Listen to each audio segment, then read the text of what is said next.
There's a photograph that nobody talks about. It sits in a county archive in rural Kentucky, dated 1897. 12 people, all of them share the same last name, all of them are related by blood, and all of them are married to each other. The archivist who showed it to me hesitated before pulling it from the drawer. She said people don't usually ask about this family. She said most people don't want to know. But once you see it, once you understand what you're looking at, you can't unsee it. Because this isn't just a photograph, it's evidence of something that continued for over a century, something that was protected, hidden, defended, a family that didn't just keep secrets, they kept themselves.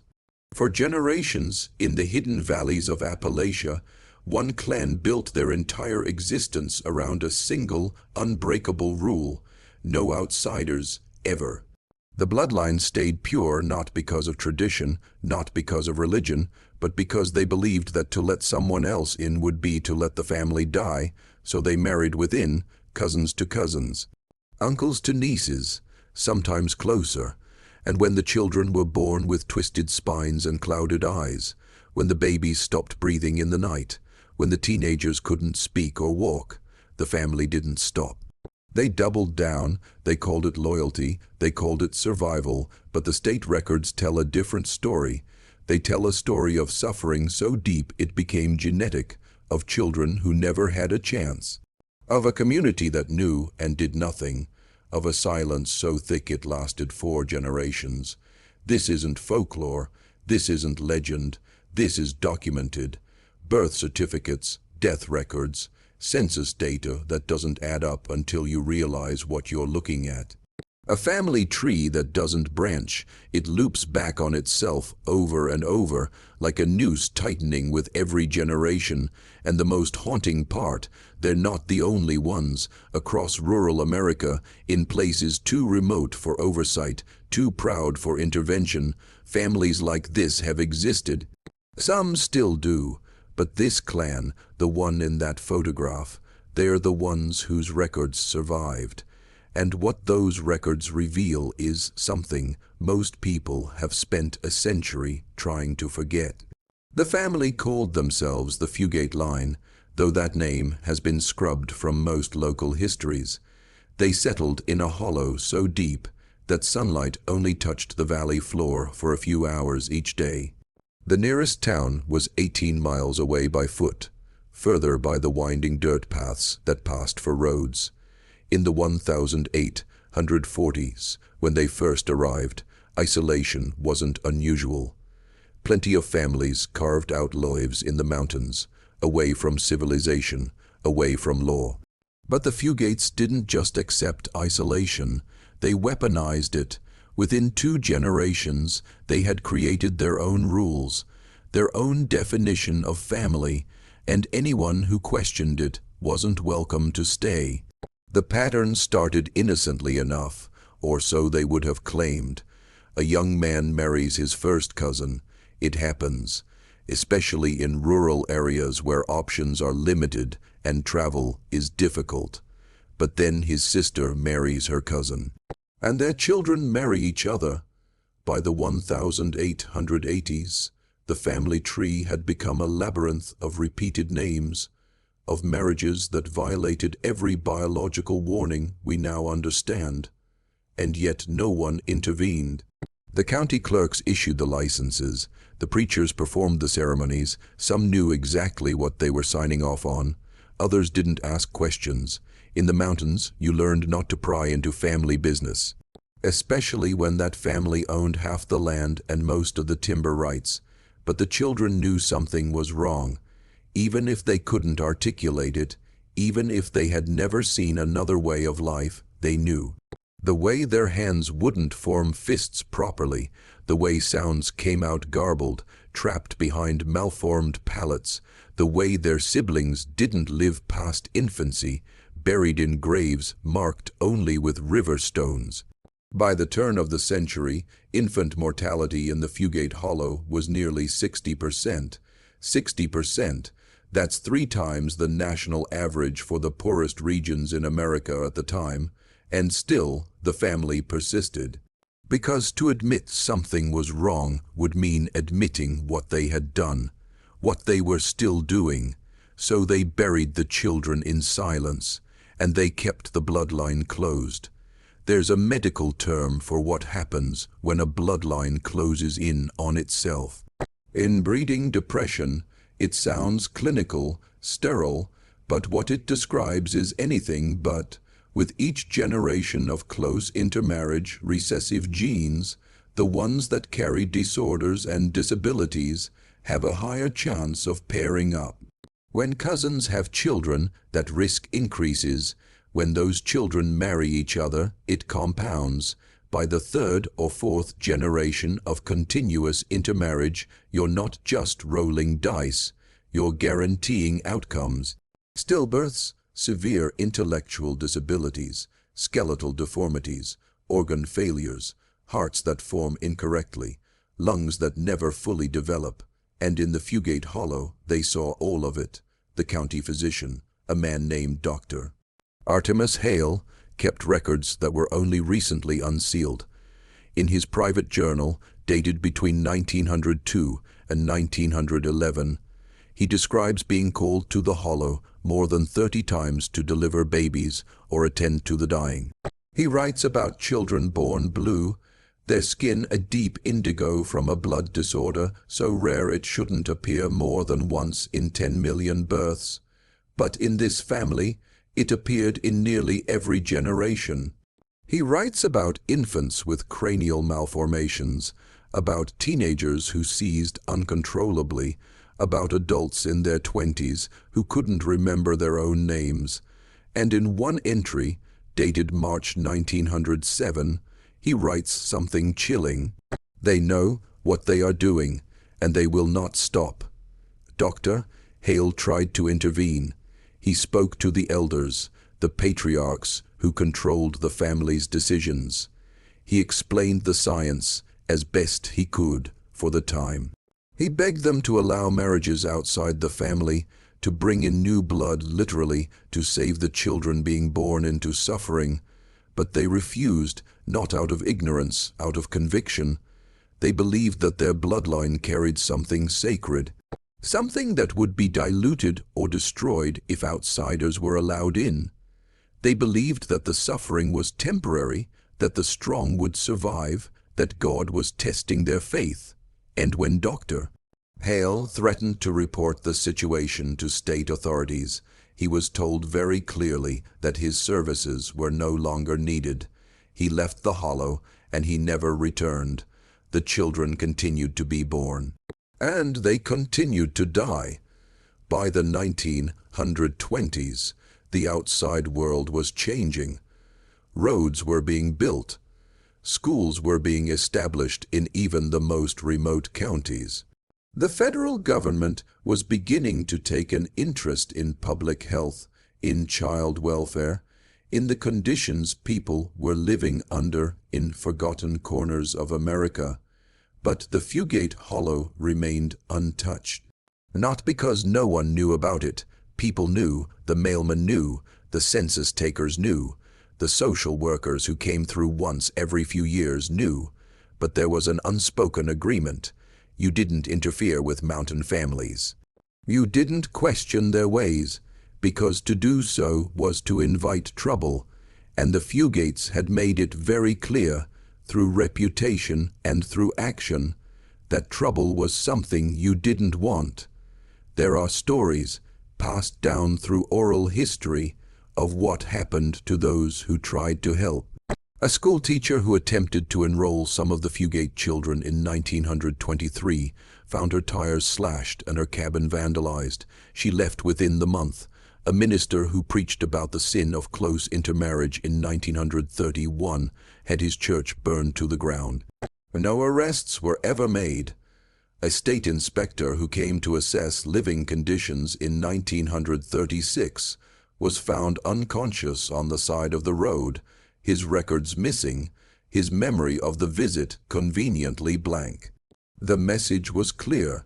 The family policed itself, and outsiders were not welcome, so the county looked the other way. They processed the marriage licenses.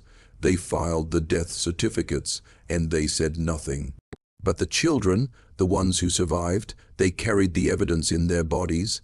There's a photograph from 1928, taken by a traveling photographer who didn't understand what he was documenting. 7 children, aged between 4 and 12. Every single one of them has the same hunched posture, the same vacant stare, the same telltale signs of profound mental delays. They're standing in front of a cabin that's barely standing, surrounded by mud and firewood. And in the background, barely visible, is an adult, watching, making sure the photographer doesn't ask questions. The photo was sold as a curiosity, labeled Mountain Folk, and filed away. It wasn't until decades later that researchers identified the children as fugates.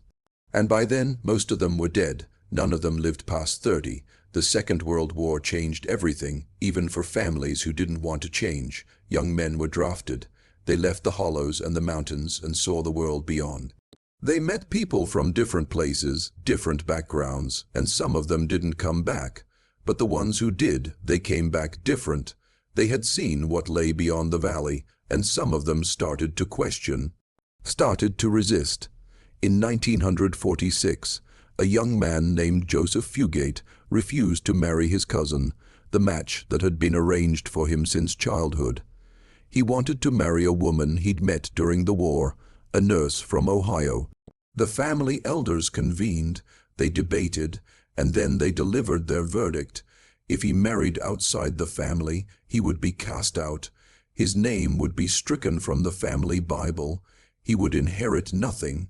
He would be treated as if he had never existed. Joseph married the nurse anyway, and the family kept their promise. He was erased.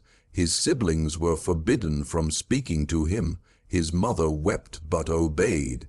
And when he tried to visit years later, with his wife and his healthy children, children who could run and speak and laugh without struggle, he was turned away at gunpoint. The family would rather lose a son than lose control. But Joseph's rebellion planted a seed. Over the next 2 decades, others began to leave. Some ran away in the night. Some were helped by sympathetic neighbors. And slowly, painfully, the grip of the closed bloodline began to weaken. But the damage was already done. By the 1960s, medical researchers from the State University began studying the Fugate family as a case study in genetic isolation. What they found was staggering. The rate of congenital disorders was nearly 30 times the national average. The average lifespan was 42 years, and the cognitive impact was measurable across generations. Children born in the 1950s were still suffering for marriages that had happened in the 1850s. If you're still watching, you're already braver than most. Tell us in the comments, what would you have done if this was your bloodline? Would you have stayed, or would you have been the one to break free? The researchers wanted to publish their findings. They wanted to warn other isolated communities about the dangers of sustained endogamy. But the family, what remained of it, fought back. They hired lawyers. They claimed invasion of privacy, defamation, emotional harm. And in a decision that still baffles ethicists today, a judge sealed the records. The research was suppressed, the names were redacted, and the full scope of what happened in that hollow remains locked away, accessible only through Freedom of Information requests that take years to process.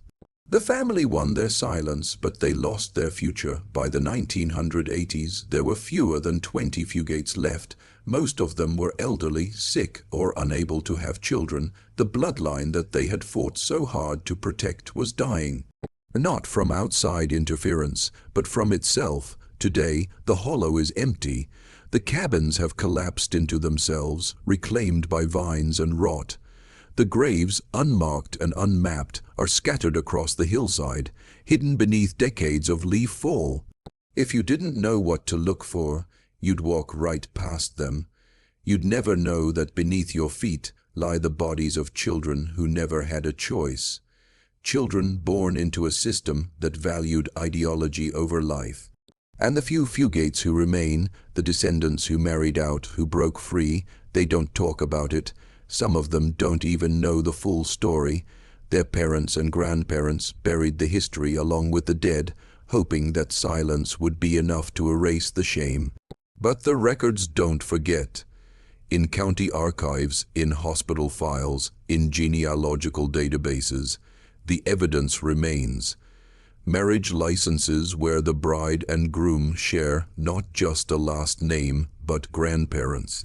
Death certificates listing causes that don't make sense unless you understand the genetic context. Census records showing households where everyone is related in multiple ways, where the family tree looks more like a tangle of roots strangling itself.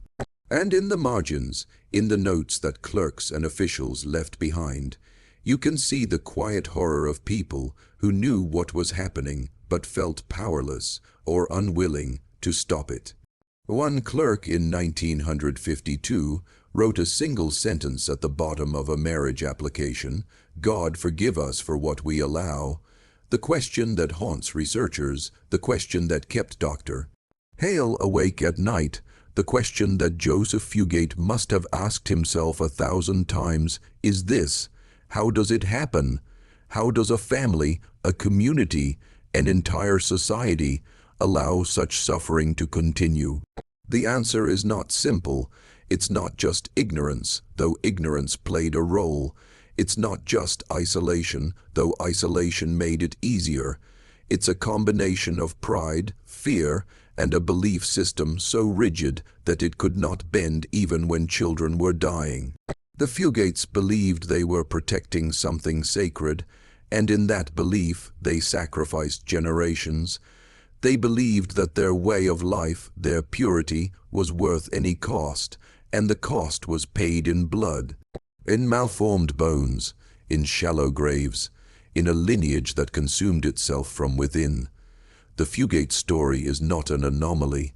It's a warning. Across rural America, in communities that remain isolated by geography, by culture, or by choice, similar patterns have emerged. Some have been documented, most have not. In 2003, a family in rural West Virginia was discovered living in conditions nearly identical to the Fugates a century earlier. In 2011, researchers in eastern Tennessee identified a cluster of genetic disorders traced back to 4 generations of close intermarriage. These families didn't know each other. They didn't coordinate. But they followed the same logic, the same fear of outsiders, the same belief that their way was the only way, and their children paid the price. What makes the Fugate case different is not the severity. It's the documentation. Because they lived in a county that kept meticulous records, because Dr. Hale kept his journals, because researchers fought to access the files, we have a window into what happened. We have proof, and with that proof comes responsibility. The responsibility to remember, to acknowledge, to ensure that it doesn't happen again. But the truth is, we don't talk about families like the Fugates. We don't teach this history in schools. We don't include it in the narrative of American struggle and survival, because it's uncomfortable, because it forces us to confront the fact that suffering like this was allowed to continue, not in some distant time or foreign land, but here, in living memory, under the watch of institutions that could have intervened but chose not to. There's one final photograph.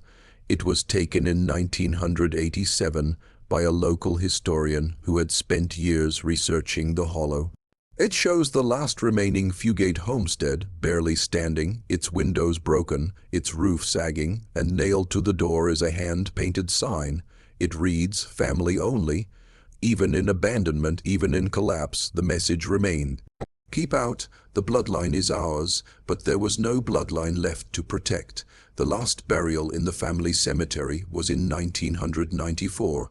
An elderly woman, the final link to the original generation, died alone in a nursing home 2 counties away. She had no children, no siblings, no one to carry the name forward.